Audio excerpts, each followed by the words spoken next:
ইন্না নাহনু নাযালনাল যিকরা ওয়া ইন্না লাহু লাহাফিজুন।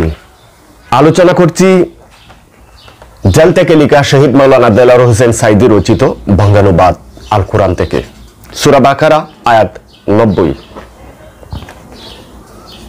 কতটা জঘন্য জিনিস সেটি, যার বিনিময়ে তারা পার্থিব স্বার্থে তাদের নিজেদের আত্মাকে বিক্রি করেছে।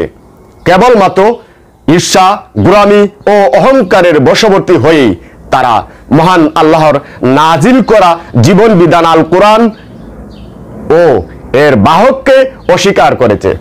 অস্বীকার করার কারণ হচ্ছে বনি ইসরাইল সম্প্রদায়ের প্রত্যাশা ছিল শেষ নবীকে তাদের মধ্যে থেকেই মনোনীত করে তার প্রতি কিতাব নাজিল করা হবে।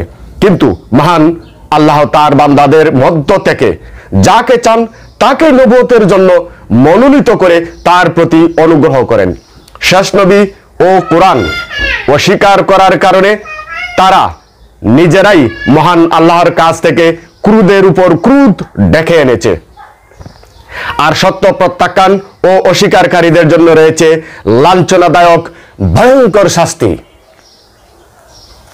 সূরা বাকারা 91 আয়াতে মহান আল্লাহ রাব্বুল আলামিন বলেন, আর যখন তাদের আহ্বান জানানো হয় মহান আল্লাহ যে জীবন বিধান অবতীর্ণ করেছেন তার প্রতি ঈমান আনো এবং শেষ নবীর আনুগত্য করো, তখন তারা বলে, আমরা কেবলমাত্র সেই কিতাবের প্রতি ঈমান পোষণ করি যা আমাদের বনি ইসরাইল সম্প্রদায়ের প্রতি অবতীর্ণ করা হয়েছে।